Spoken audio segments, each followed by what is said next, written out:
Back to the second segment of this show this morning. The topic is African American History Month and Women's History Month.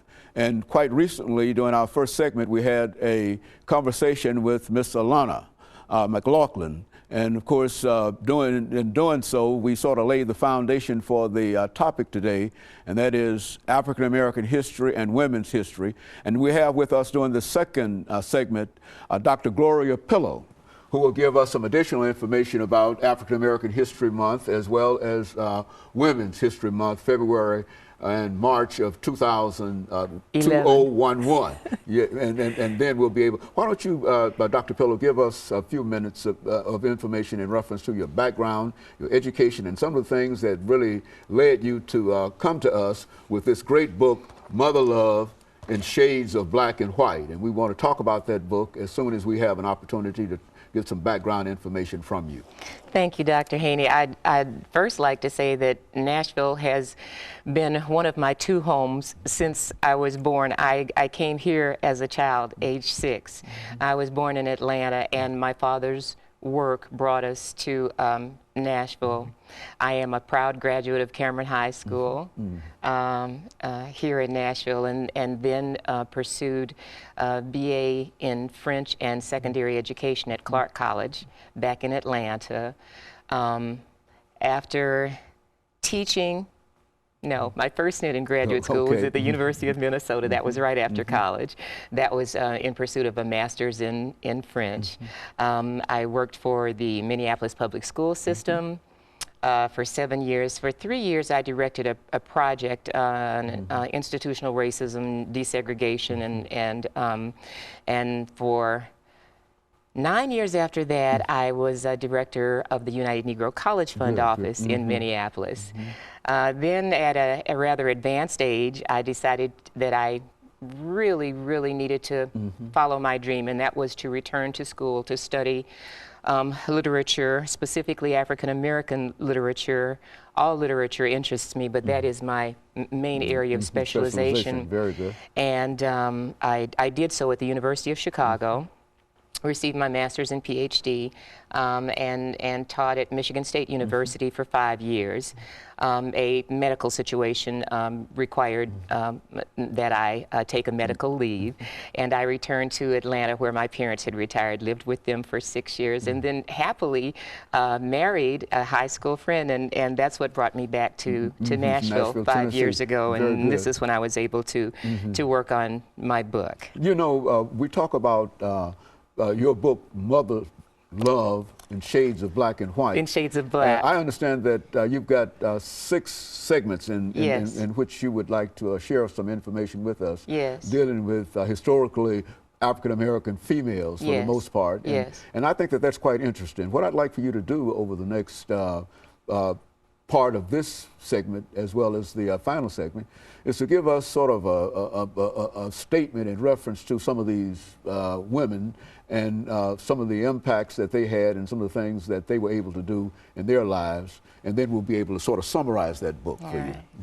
I'll start at the end, if that makes sense, and that's because the 6th chapter has to do with Toni Morrison's Beloved. The mother in Toni Morrison's Beloved is an incredible character based on a true story. It's a slave narrative.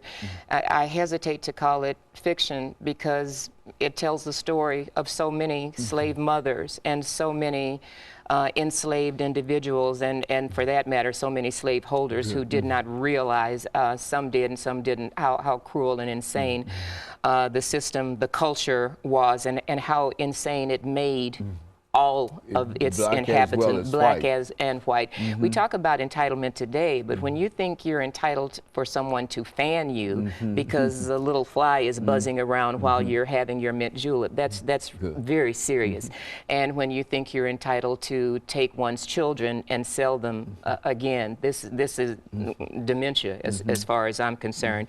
So Mother Love begins and ends with a slave narrative. One is an autobiography, that's by Harriet Jacobs in 1851, and it ends with Toni Morrison's Beloved. But I was beginning with Beloved because that's the book that stirred my interest and started my research path. And created a passion for you in very reference to it. much I can so. determine that.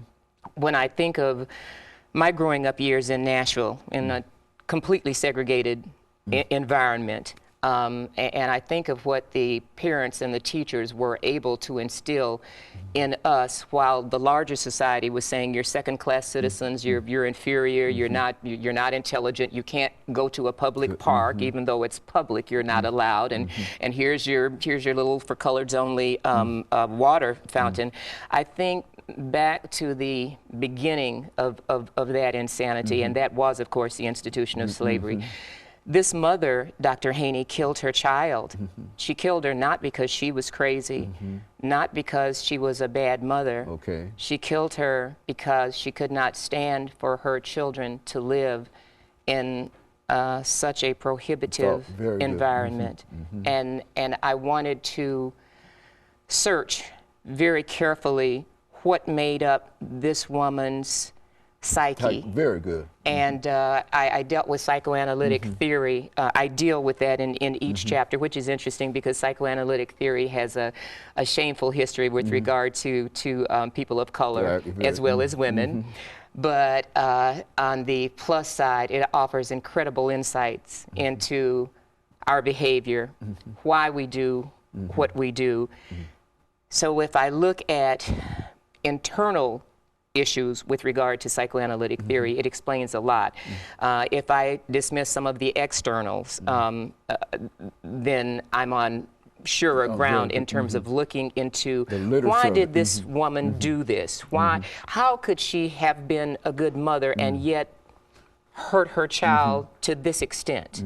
And from that novel, I chose several others at different points in time so that the reader and I could gauge how difficult the terrain was for a mother to negotiate the racial and the gendered territory that she was navigating. And these are the mothers that you've identified in terms of your novel, I mean in terms of your historical work. Yes. And so we want to talk about them as soon as we come back from this second commercial break. Right. And we'll be back with our audience after the second commercial break. Thank you now.